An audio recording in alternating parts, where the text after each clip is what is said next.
ಆದ ನಂತರ ಈ ಮಹಿಳಾ ಗ್ರಾಮ ಸಭೆಯನ್ನು ಇದೇ ವೇದಿಕೆಯನ್ನು ಉಪಯೋಗಿಸುತ್ತಿದ್ದೇವೆ. ಅಂತ ಇಂದಿನ ಈ ಸಭೆಗೆ ನಮಗೆ ಸಂಪನ್ಮೂಲ ವ್ಯಕ್ತಿಗಳಾಗಿ ಶ್ರೀ ಮಂಗಳೂರು ರಿಯಾಜ್ SID ಸಂಪನ್ಮೂಲ ವ್ಯಕ್ತಿ, ವಿಕೇಂದ್ರೀಕೃತ ತರಬೇತಿ ಸಂಯೋಜಕರು, ಶಿಕ್ಷಣ ಸಂಪನ್ಮೂಲ ಕೇಂದ್ರ ಮಂಗಳೂರು ಇವರ ಕಾರ್ಯದರ್ಶಿಯಾಗಿದ್ದಾರೆ. ಇವರು ನಮಗೆ ಇಂದು ಮಾಹಿತಿ ನೀಡಲು ನಮ್ಮೊಂದಿಗಿದ್ದಾರೆ. ಅವರಿಗೆ ಗ್ರಾಮ ಪಂಚಾಯತ್ ಪರವಾಗಿ ನಿಮ್ಮೆಲ್ಲರ ಪರವಾಗಿ ತುಂಬ ಸ್ವಾಗತಗಳು. ನೇರವಾಗಿ ಹಾಗೆ ನಮ್ಮೊಂದಿಗೆ ಮೇಲ್ವಿಚಾರಕರು ಮಹಿಳಾ ಮತ್ತು ಮಕ್ಕಳ ಕಲ್ಯಾಣ ಇಲಾಖೆ ಶಾಲಿನಿ ಮೇಡಮ್ ಇದ್ದಾರೆ. ಅವರಿಗೂ ನಿಮ್ಮೆಲ್ಲರ ಸ್ವಾಗತಗಳು. ಅಂತೆ ಶುಭ ಮೇಡಮ್, ಪ್ರಾಥಮಿಕ ಆರೋಗ್ಯ ಸುರಕ್ಷಾ ಅಧಿಕಾರಿ, ಇವರು ಕೂಡ ನಿಮ್ಮೆಲ್ಲರ ಪರ ತುಂಬ ಸ್ವಾಗತಗಳು. ಪಂಚಾಯತ್ ಅಧ್ಯಕ್ಷರಿಗೂ ಉಪಾಧ್ಯಕ್ಷರಿಗೂ ಹಾಗೂ ಗ್ರಾಮ ಪಂಚಾಯತ್ ಸದಸ್ಯರಿಗೂ ತುಂಬ ಸ್ವಾಗತ ಅಂತ ಹೇಳುತ್ತಾ ಈ ಕಾರ್ಯಕ್ರಮವನ್ನು ನೇರವಾಗಿ ಮಾಹಿತಿ ನೀಡುವಲ್ಲಿಗೆ ನಾವು ತೆರಳುತ್ತಿದ್ದೇವೆ. ವಿಕೇಂದ್ರೀಕೃತ ತರಬೇತಿ ಸಂಯೋಜಕ ಅಂದರೆ ಟ್ರೈನಿಂಗ್ ಕೊಡುವಂತಹ ಕೋಆರ್ಡಿನೇಟರ್.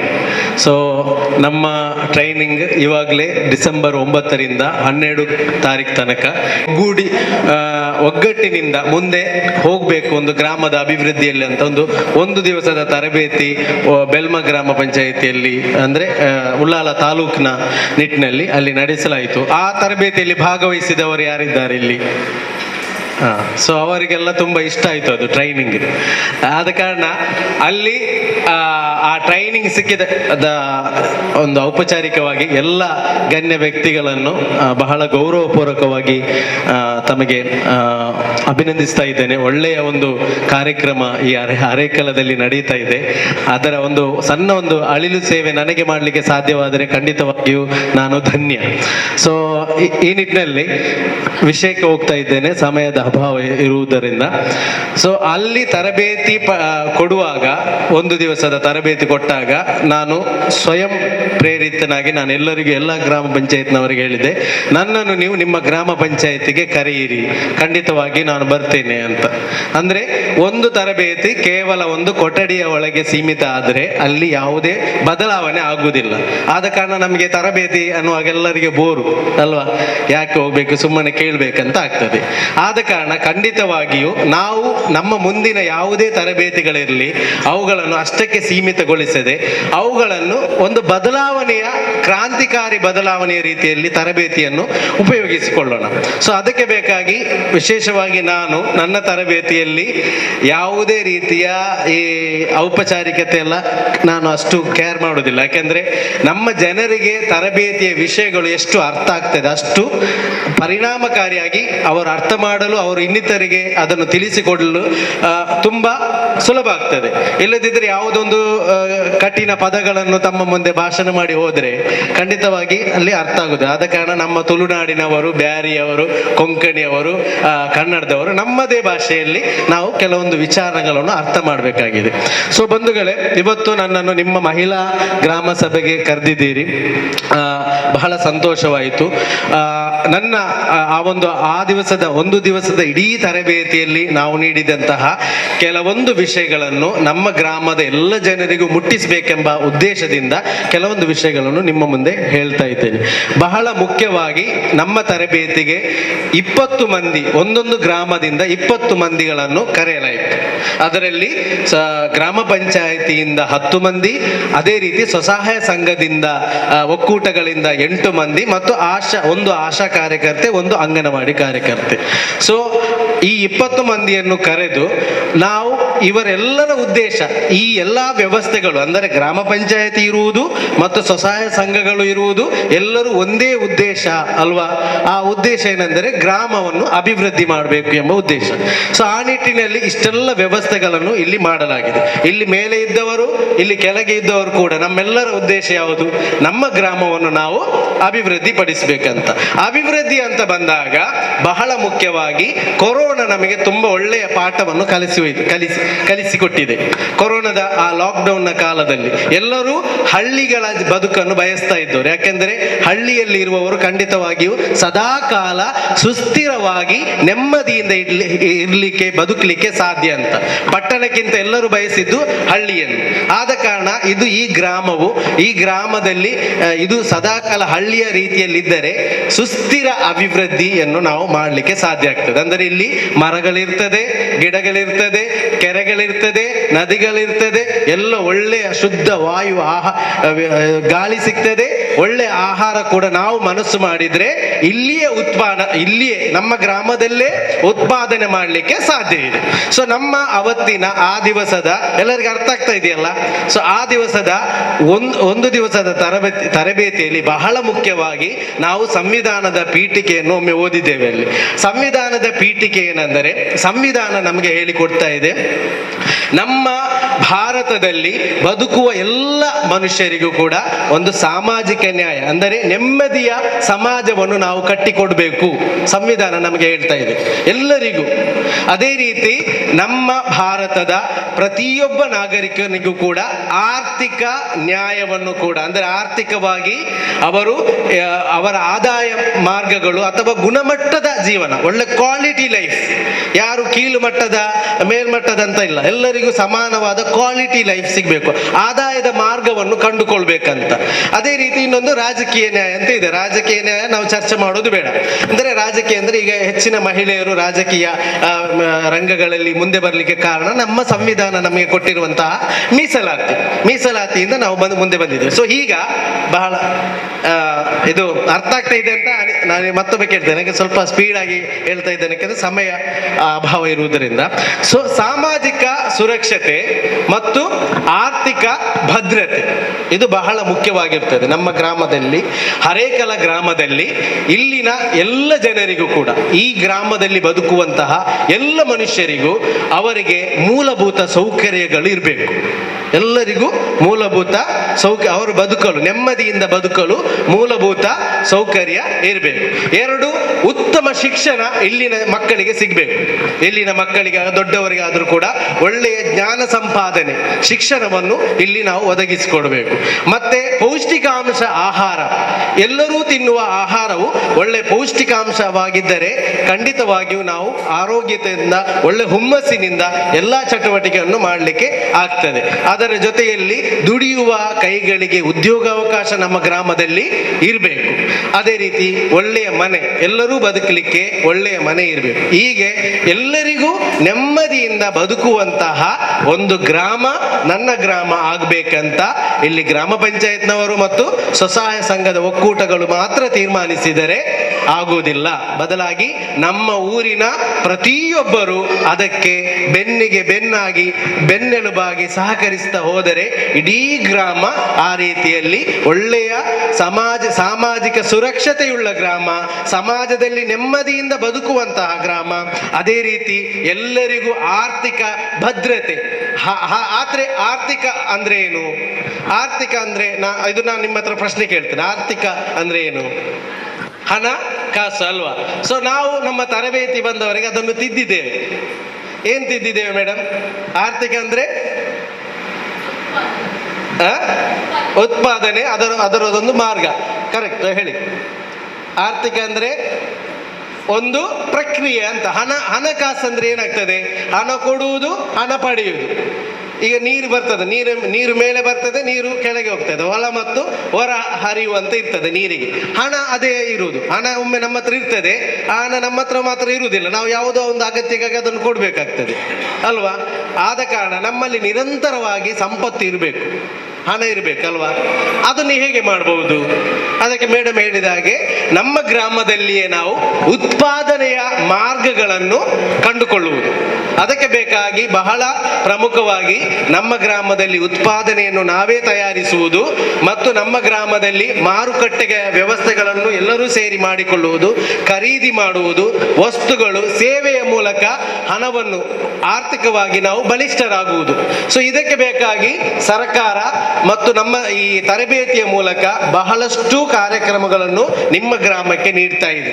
ನಮ್ಮ ಗ್ರಾಮದ ಪ್ರತಿಯೊಂದು ಮಹಿಳೆಯೂ ಕೂಡ ಸ್ವಸಹಾಯ ಸಂಘದ ಭಾಗವಾಗಿದ್ದುಕೊಂಡು ಅವರು ಸ್ವಸಹಾಯ ಸಂಘಗಳನ್ನು ಬಲಪಡಿಸುತ್ತಾ ಅವರು ಒಕ್ಕೂಟವಾಗಿಕೊಂಡು ಒಕ್ಕೂಟ ಇನ್ನು ಮುಂದೆ ಗ್ರಾಮ ಪಂಚಾಯಿತಿಯ ಸಾಮಾನ್ಯ ಸಮಿತಿಯಲ್ಲಿ ಕೂಡ ಸದಸ್ಯರಾಗಿ ಬರಬಹುದು ಒಕ್ಕೂಟದವರು. ಅದೇ ರೀತಿ ಗ್ರಾಮ ಪಂಚಾಯಿತಿಯ ಸಾಮಾಜಿಕ ನ್ಯಾಯ ಸಮಿತಿಯಲ್ಲಿ ಒಕ್ಕೂಟದವರು ಸದಸ್ಯರಾಗಿ ಬರಬಹುದು. ಅರ್ಥ ಆಗ್ತಾ ಇದೆಯಲ್ಲ? ಓಕೆ. ಸೊ ಹಾಗೆದ್ದುಕೊಂಡು ಇನ್ನು ಸ್ವಸಹಾಯ ಸಂಘದವರು 14 ಉಪಸಮಿತಿಗಳಿದೆ. ಗ್ರಾಮ ಪಂಚಾಯಿತಿಯಲ್ಲಿ 14 ಉಪಸಮಿತಿ ಇದೆ. ಆ ಉಪಸಮಿತಿಯಲ್ಲಿ ಕೂಡ ಸ್ವಸಹಾಯ ಸಂಘದವರು ಮುಂದುವರಿದು ಬರ್ಬೋದು. ಹಾಗೆ ಬಂದರೆ ಖಂಡಿತವಾಗಿಯೂ ನಮ್ಮ ಗ್ರಾಮದ ಸಮಸ್ಯೆಗಳು ಯಾರಿಗೂ ಕೂಡ ಭಾರ ಆಗುವುದಿಲ್ಲ. ಅಧ್ಯಕ್ಷರಿಗೆ ಭಾರ ಆಗುವುದಿಲ್ಲ, ಸದಸ್ಯರಿಗೆ ಭಾರ ಆಗುವುದಿಲ್ಲ, ಅಂಗನವಾಡಿ ಟೀಚರಿಗೆ ಟೆನ್ಷನ್ ಆಗುವುದಿಲ್ಲ. ಯಾಕೆಂದ್ರೆ ಇಲ್ಲಿ ಎಲ್ಲರೂ ಕೂಡ ಅವರವರ ಪಾತ್ರಗಳನ್ನು ನಿಭಾಯಿಸುತ್ತಾ ಎಲ್ಲರ ಉದ್ದೇಶ ಗ್ರಾಮ ಪಂಚಾಯಿತಿಯನ್ನು ಅಭಿವೃದ್ಧಿಗೊಳಿಸುವುದು. ಆದ ಕಾರಣ ಆಶಾ ಕಾರ್ಯಕರ್ತರು ಇರುವುದು ಗ್ರಾಮ ಪಂಚಾಯಿತಿಯ ಅಭಿವೃದ್ಧಿಗೆ, ಅಂಗನವಾಡಿ ಕಾರ್ಯಕರ್ತರು ಇರುವುದು ಗ್ರಾಮ ಪಂಚಾಯಿತಿಯ ಅಭಿವೃದ್ಧಿಗೆ. ನೀವು ಅಧ್ಯಕ್ಷರ ಹತ್ರ ಕೇಳಿದ್ರೆ ಯಾವ ಉದ್ದೇಶ ಅಂತ ಕೇಳಿದ್ರೆ ಅಧ್ಯಕ್ಷರು ಹೇಳ್ತಾರೆ ನಾನು ಕೂಡ ಇರುವುದು ಗ್ರಾಮ ಪಂಚಾಯಿತಿ ಅಭಿವೃದ್ಧಿಗೆ. ಮತ್ತೆ ಬೇರೆ ಬೇರೆ ಇಲಾಖೆಗಳು, ಆರೋಗ್ಯದ ಇಲಾಖೆಯವರ ಹತ್ರ ಕೇಳಿದ್ರೆ, ಎಲ್ಲರ ಹತ್ರ ಕೇಳಿದ್ರು ಕೂಡ ಎಲ್ಲರೂ ಹೇಳುವುದೇನು, ನಾನು ಇರುವುದು, ನಾವೆಲ್ಲರೂ ಕೆಲಸ ಮಾಡುವುದು, ನಮ್ಮೆಲ್ಲರ ಆಲೋಚನೆ ಇರುವುದು ಗ್ರಾಮ ಪಂಚಾಯಿತಿಯ ಅಭಿವೃದ್ಧಿಗೆ ಅಂತ. ಆದ ಕಾರಣ ಇಷ್ಟು ವರ್ಷ ಯಾಕೆ ನಾವು ಸ್ವಾತಂತ್ರ್ಯ ಬಂತು 75 ವರ್ಷ ಆದ್ರೂ ಇಲ್ಲಿ ಅಭಿವೃದ್ಧಿ ಯಾಕೆ ಕಾಣ್ತಾ ಇಲ್ಲ ಅಂದ್ರೆ ನಮ್ಮಲ್ಲಿ ಒಂದು ಒಗ್ಗೂಡಿಕೊಂಡು ಕೆಲಸ ಮಾಡುವಂತಹ, ಒಂದೇ ಮನೋಭಾವನೆಯಿಂದ ಕೆಲಸ ಮಾಡುವಂತಹ, ಒಗ್ಗಟ್ಟಿನಿಂದ ಕೆಲಸ ಮಾಡುವಂತಹ ಆ ಮನೋಭಾವನೆ ನಮ್ಮಲ್ಲಿ ಇಲ್ಲ. ನಮ್ಮದೆಲ್ಲ ಸ್ವಾರ್ಥ ಇತ್ತು ಅಲ್ವಾ? ಆ ಸ್ವಾರ್ಥ ಇದ್ದ ಕಾರಣ ನಾವು ಏನೋ ಒಂದು ಕಾಟಾಚಾರಕ್ಕೆ ಅಥವಾ ಏನೋ ಒಂದು ಅಲ್ಪ ಸ್ವಲ್ಪ ಕೆಲಸ ಮಾಡುವುದು, ನಾವು ಮತ್ತೆ ನಮ್ಮಲ್ಲೇ ಕೊರಗಿಕೊಳ್ಳುವುದು. ಆದ ಕಾರಣ ಇನ್ನು ಮುಂದೆ ಆ ರೀತಿ ಗ್ರಾಮ ಪಂಚಾಯಿತಿ ಮುಂದುವರಿಯುವುದಿಲ್ಲ. ಗ್ರಾಮ ಪಂಚಾಯಿತಿ ಎಲ್ಲರೂ ಕೂಡ ಒಗ್ಗೂಡಿಕೊಂಡು ಮುಂದೆ ಸಾಕ್ತಾರೆ. ಅದು ಕಾನೂನಾತ್ಮಕವಾಗಿ ಪಂಚಾಯತ್ ರಾಜ್ನ ಆಕ್ಟ್ನ ರೂಪಕವಾಗಿ ಅದು ಒಂದು ಆ ರೀತಿಯ ಒಂದು ಬೆಳವಣಿಗೆ ಮುಂದೆ ಬರ್ತದೆ. ಹಿಂದೆ ಇತ್ತು ಅವಕಾಶ, ಆದರೆ ಇನ್ನು ಅದಕ್ಕೆ ಬೇಕಾಗಿ ಹೆಚ್ಚಿನ ಒತ್ತನ್ನು ನೀಡಲಾಗ್ತದೆ. ಅದಕ್ಕೆ ಬೇಕಾಗಿ ಕೇರಳದ ಪಕ್ಕದ ಕೇರಳದಕ್ಕೆ ಹೋಗಿ SIRD ಅವರು, ಪಂಚಾಯತ್ ರಾಜ್ ಸಂಸ್ಥೆಯವರು ಹೋಗಿ ಅಲ್ಲಿ ಅಧ್ಯಯನ ನಡೆಸಿ ಅಲ್ಲಿನ ಕುಟುಂಬ ಇನ್ನಿತರ ಸ್ತ್ರೀ ಶಕ್ತಿಗಳ ಬಗ್ಗೆ ಅಧ್ಯಯನ ನಡೆಸಿ ಅದನ್ನು ಇಲ್ಲಿ ಅಡಾಪ್ಟ್ ಮಾಡುವಂತಹ ಪ್ರಯತ್ನವನ್ನು ಮಾಡ್ತಾ ಇದ್ದಾರೆ. ಆದ ಕಾರಣ ಎಲ್ಲರೂ ಸೇರಿ ಒಗ್ಗಟ್ಟಿನಿಂದ ಮುಂದೆ ಹೋದರೆ ಖಂಡಿತವಾಗಿಯೂ ಬದಲಾವಣೆ ಆಗ್ತದೆ. ಅದಕ್ಕೆ ಇಡೀ ರಾಜ್ಯಕ್ಕೆ ಈಗಾಗಲೇ ಹರೇಕಲ ಇಡೀ ದೇಶಕ್ಕೆ ಮಾದರಿ ಆದ ರೀತಿಯಲ್ಲೇ ಇಡೀ ರಾಜ್ಯಕ್ಕೆ, ಇಡೀ ಜಿಲ್ಲೆಗೆ ಹರೇಕಲದಿಂದಲೇ ಅದು ಆರಂಭ ಆಗಲಿ ಎಂಬ ಒಂದು ಅಭಿಲಾಷೆಯನ್ನು, ಆಶಯವನ್ನು ನಾನಿಲ್ಲಿ ವ್ಯಕ್ತಪಡಿಸಲು ಇಷ್ಟಪಡ್ತೇನೆ. ನನ್ನ ಹತ್ರ ಫಾರ್ಮೆಟ್ ಇದೆ, ಇಲ್ಲಿನ ವ್ಯವಸ್ಥೆ ಮಾಡ್ಲಿಕ್ಕೆ, ಚಟುವಟಿಕೆ ಮಾಡ್ಲಿಕ್ಕೆ ಕಷ್ಟ ಆಗ್ಬಹುದು ಅಂತ ಕಾಣ್ತದೆ. ಆದ್ರೂ ನಾನು ಬರ್ತೇನೆ. ನಾನು ನಿಮ್ಗೆ ಫಾರ್ಮೆಟ್ ಕೊಟ್ಟು 9ರಲ್ಲಿ 1 ತಿಂಗಳಿಗೆ ಅವರ ದಿನನ್ನು ಅವರು ಬಳಸುತ್ತಾರೆ. ಮತ್ತೆ ಅದಕ್ಕೆ ಎಷ್ಟು ಹಣವನ್ನು ಎಲ್ಲಿಂದ ಅವರು ತರ್ತಾರೆ, ಹಣ ಎಲ್ಲಿಗೆ ಹೋಗ್ತದೆ, ಆದಾಯ ಎಲ್ಲವೂ ಎಲ್ಲಿಗೆ ಹೋಗ್ತಾ ಇದೆ ಎಂಬ ಪ್ರಶ್ನೆಯನ್ನು ಹಾಕುವ ಮೂಲಕ ವಸ್ತುಗಳು ಹಿಂದೆ ಸಿಗ್ತಾ ಇತ್ತು, ಒಳ್ಳೆ ಅಕ್ಕಿ ಸಿಗ್ತಾ ಇತ್ತು, ಒಳ್ಳೆ ತರಕಾರಿ ಸಿಗ್ತಾ ಇತ್ತು ಅಲ್ವಾ? ಹಿಂದಿನವರ ಆರೋಗ್ಯ ನೋಡಿ ಎಷ್ಟು ಆರೋಗ್ಯದಿಂದ ಇದ್ದಾರೆ. ಈಗ ನಮ್ಗೆ ಆರೋಗ್ಯ ಇಲ್ಲ ಅಲ್ವಾ? ಮಕ್ಕಳಿಗೆ, ಸಣ್ಣ ಪುಟ್ಟ ಮಕ್ಕಳಿಗೂ ಕೂಡ ಆರೋಗ್ಯದ ಸಮಸ್ಯೆ ತುಂಬಾ ಇದೆ. ಯಾಕೆಂದರೆ ನಾವು ಬಳಸುವಂತಹ ಆಹಾರ ಪದಾರ್ಥಗಳು ಪೌಷ್ಟಿಕಾಂಶ ಆಹಾರ ಅಲ್ಲ. ನಾವು ನಮ್ಮ ದೇಹಕ್ಕೆ ಬೇಕಾಗಿರುವಂತಹ ಪೌಷ್ಟಿಕಾಂಶ ಆಹಾರ, ಕೆಮಿಕಲ್ ಫುಡ್ಗಳು, ನಮ್ಮ ತರಕಾರಿಗಳು, ಆಹಾರ ಎಲ್ಲ ಪದಾರ್ಥಗಳು ಕೂಡ. ಸೊ ಇದರ ಆದಾಯ ಎಲ್ಲಿಗೆ ಹೋಗ್ತದೆ? ಅದು ದೊಡ್ಡ ದೊಡ್ಡ ಕಂಪನಿಗಳಿಗೆ ಹೋಗ್ತಾ ಇದೆ. ಇದು ನನ್ನ ಗ್ರಾಮದಲ್ಲಿ ಹೋಗ್ತಾ ಇಲ್ಲ. ಅದು ಹೋಗದ ಕಾರಣ ಈಗ ನಾವೆಲ್ಲರೂ ರೋಗಿಗಳಾಗಿದ್ದೇವೆ. ಸ್ವತಃ ಕೈಯಿಂದ ನಮ್ಮ ಮಕ್ಕಳಿಗೆ ನಾವು ವಿಷವನ್ನು ತಿನ್ನಿಸ್ತಾ ಇದ್ದೇವೆ. ನಾವು ಬಯಸ್ತಾ ಇದ್ದೇವೆ ಬಿಳಿ ಬಿಳಿ ಆಗಿರ್ಬೇಕು, ಮೈದಾ ಬಿಳಿ, ಸಕ್ಕರೆ ಬಿಳಿ, ಉಪ್ಪು ಬಿಳಿ. ಆದರೆ ಈ ಹಲವು ಬಿಳಿ ಪದಾರ್ಥಗಳು ನಮ್ಮ ಆರೋಗ್ಯಕ್ಕೆ ತುಂಬಾ ಹಾನಿಕಾರಕ ಅಂಶವನ್ನು ಉಂಟು ಮಾಡ್ತಾ ಇದೆ.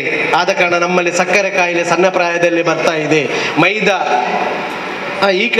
ಈ ನಿಟ್ಟಿನಲ್ಲಿ ನನ್ನ ಹರೇಕಲ ಗ್ರಾಮ ಪಂಚಾಯತಿನಲ್ಲಿ ಸಾಧ್ಯವಾದರೆ ಸ್ವಸಹಾಯ ಸಂಘದ ಗುಂಪಿನವರೆಲ್ಲರೂ ಸೇರಿಕೊಂಡು ಬಿಡಿಯಾಗಿ ಯಾವ ರೀತಿಯಲ್ಲಿ ಹರೇಕಲದಲ್ಲಿ ಉತ್ಪಾದನೆಯನ್ನು ಮಾಡಬಹುದು, ಬಹಳ ಒಂದು ಒಳ್ಳೆ ಉತ್ತಮ ಉದಾಹರಣೆ ಇಲ್ಲಿ ನಾವೆಲ್ಲ ಇತ್ತೀಚಿನ ದಿನಗಳಲ್ಲಿ ಸೋಷಿಯಲ್ ಮೀಡಿಯಾದಲ್ಲಿ ನೋಡ್ತಾ ಇದ್ದೇವೆ. ಮಮತಾಜ್ ಮತ್ತು ಮೈನಾಜ್ ಇಬ್ಬರು ಮಹಿಳೆಯರು, ಇಡೀ ನಾವು ಈ ಒಂದು ವಿಡಿಯೋ ಬಂದ ನಂತರ ನಮ್ಮ ತರಬೇತಿಯಲ್ಲಿ ಇವರದೇ ವಿಡಿಯೋ ತೋರಿಸ್ತಾ ಇದ್ದೇವೆ. ಹರೇಕಲದಲ್ಲಿ ನಿಮ್ಗೆಲ್ಲ ಬೇರೆ ವಿಡಿಯೋ ತೋರಿಸ್ತಾ ಇದ್ದೇವೆ ಅಲ್ವಾ? ಸೊ ಯಾಕೆಂದ್ರೆ ಇದು ನಿಜವಾಗಿ ಎಲ್ಲ ಊರಿನ ಎಲ್ಲರಿಗೂ ಕೂಡ ಇಂತಹ ಆದಾಯದ ಚಟುವಟಿಕೆಗಳು, ಸುಸ್ಥಿರ ಅಭಿವೃದ್ಧಿ, ಇದು ನಿಜವಾಗಿ ಉಳಿಯುವಂತಹ ಅಭಿವೃದ್ಧಿ ಆಗಿದೆ. ಆದ ಕಾರಣ ನನ್ನ ಗ್ರಾಮದ ಪಂಚಾಯತ್ನ ಎಲ್ಲರಿಗೂ ಕೂಡ, ಅದರಲ್ಲೂ ಬಹಳ ಮುಖ್ಯ ಮಹಿಳೆಯರು ಮುಂದೆ ಬಂದರೆ ಎಲ್ಲ ವ್ಯವಸ್ಥೆಯು ಕೂಡ ಸರಿ ಆಗ್ತದೆ ಅಲ್ವಾ? ನಮ್ಗೆ ಆಹಾರ ಕೊಡುವವರು, ತಿನ್ನಿಸುವವರು ಮಹಿಳೆಯರು. ಆದರೆ ಮಹಿಳೆಯರಿಗೆ ಈ ಪ್ರಜ್ಞೆ ಬಂದರೆ ಮತ್ತೆ ಹೆಚ್ಚಿನ ಗಂಡಸರು ದುಡಿದರೆ ಆ ದುಡಿಮೆಯ ಹೆಚ್ಚನ್ನು ಖರ್ಚು ಮಾಡುದು ಗಂಡಸರಿಗಿಂತ ಯಾರು? ಮನೆಯ ಮಹಿಳೆಯರಲ್ವಾ? ಆದ ಕಾರಣ ಈ ಆದಾಯ ಆರ್ಥಿಕವನ್ನು ಭದ್ರತೆ ಮಾಡಲಿಕ್ಕೆ ಮತ್ತು ನಮ್ಮ ಆಹಾರ ವ್ಯವಸ್ಥೆಗಳನ್ನು ಸರಿ ಮಾಡಲಿಕ್ಕೆ ನಮ್ಮ ಮಹಿಳೆಯರು ಮುಂದೆ ಬರಬೇಕು. ಅರೇಕಲದ ಗ್ರಾಮ ಪಂಚಾಯತ್ನವರು ಮುಂದಿನ ದಿನಗಳಲ್ಲಿ ಸ್ವಸಹಾಯ ಸಂಘಗಳ ರೂಪದಲ್ಲಿ ಇನ್ನಷ್ಟು ಬಲಿಷ್ಠವಾಗಿ ಮುಂದೆ ಬನ್ನಿ. ಖಂಡಿತವಾಗಿಯೂ ನಾವಿದ್ದೇವೆ. ಒಂದು SIRD ಇಂದ ಖಂಡಿತವಾಗಿಯೂ ನಾವು ನಿಮಗೆ ನಿರಂತರವಾಗಿ ಟ್ರೈನಿಂಗ್ ಕೊಡಲಿಕ್ಕೆ ರೆಡಿ ಇದ್ದೇವೆ. ಸೊ ಈ ಒಂದು ಸಂದರ್ಭದಲ್ಲಿ ಭಾರ ಆಗೋದು ಬೇಡ, ಸಮಯ ಮೀರ್ತಾ ಇದೆ.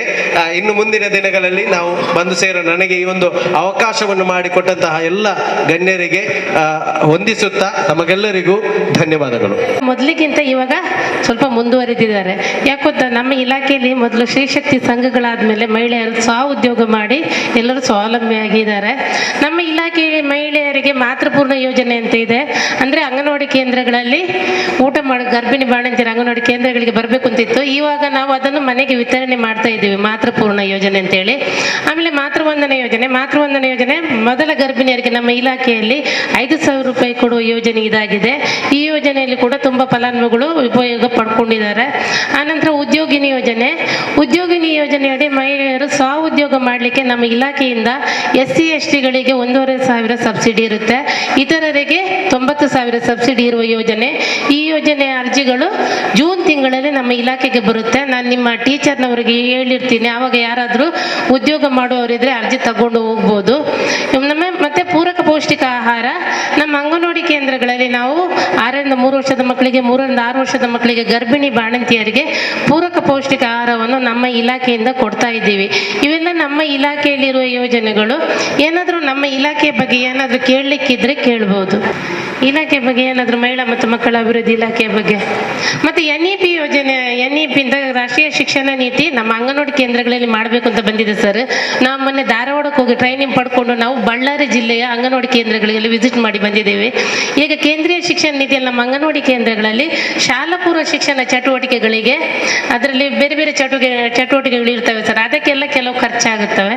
ಅದರಿಂದ ಅಲ್ಲಿ ಎಲ್ಲ ಗ್ರಾಮ ಪಂಚಾಯತಿಂದಲೇ ಎಲ್ಲ ವ್ಯವಸ್ಥೆ ಮಾಡಿದ್ದಾರೆ ಸರ್ ಅಲ್ಲಿ ಅಂಗನವಾಡಿ ಕೇಂದ್ರಗಳಲ್ಲಿ.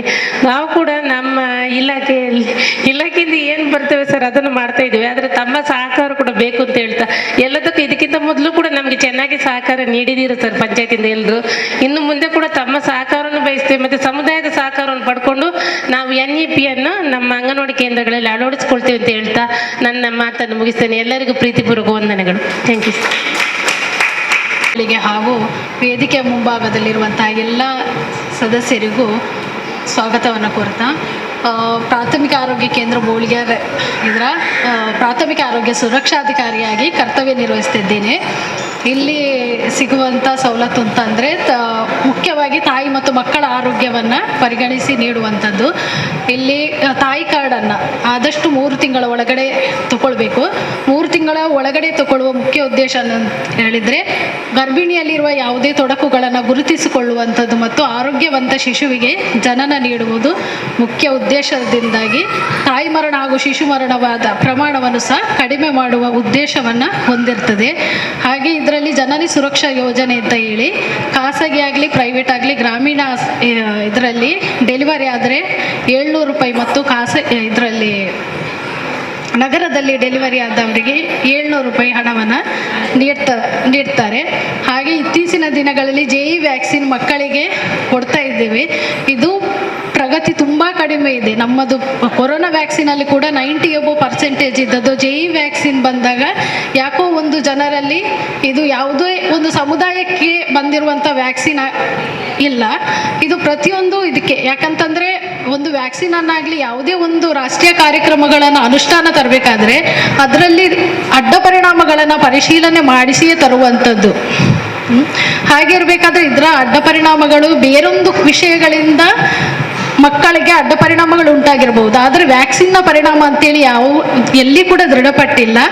ಆದ ಕಾರಣ ಆದಷ್ಟು ಮಕ್ಕಳಿಗೆ JE ವ್ಯಾಕ್ಸಿನ್ ಅಂತಂದರೆ ಇದೇನು ಹೊಸತಾಗಿ ಬಂದಿರುವಂಥ ವ್ಯಾಕ್ಸಿನ್ ಏನಲ್ಲ. ಪ್ರೈವೇಟಲ್ಲೇ ಹಣ ಕೊಟ್ಟು ತಗೊಳ್ತಾ ಇದ್ರು, ಗೌರ್ಮೆಂಟ್ ಇವಾಗ ಫ್ರೀಯಾಗಿ ಕೊಡ್ತಾ ಇದೆ. ಓಕೆ, ಮತ್ತೆ ಏನಾದರೂ ಆರೋಗ್ಯದ್ದು ಇದಕ್ಕೆ ಇದೆಯಾ ಕೇಳುವಂಥದ್ದು ಕ್ವಶನ್? ನಾನು ಸಮುದಾಯ ಆರೋಗ್ಯ ಅಧಿಕಾರಿ ಆಗಿ ಹರೇಕಳ ಗ್ರಾಮದಲ್ಲಿ ಕಾರ್ಯನಿರ್ವಹಿಸ್ತಾ ಇದ್ದೇನೆ. ನಮ್ಮಲ್ಲಿ ಸ್ನೇಹ ಮೇಡಮ್, ಇವರು ಹರೇಕಳ ಅವರು ಸಮುದಾಯ ಆರೋಗ್ಯ ಅಧಿಕಾರಿಯಾಗಿ ಕಾರ್ಯನಿರ್ವಹಿಸ್ತಾ ಇದ್ದಾರೆ. ಕೆಲವೊಬ್ಬರಿಗೆ ನನ್ನ ಪರಿಚಯ ಇರ್ಬೋದು, ನಾವು ಹೊಸದಾಗಿ ಬಂದಿದ್ದೇವೆ. ಇನ್ನು ಕೆಲವರಿಗೆ ನಮ್ಮ ಪರಿಚಯ ಇಲ್ಲದೆ ಇರ್ಬೋದು.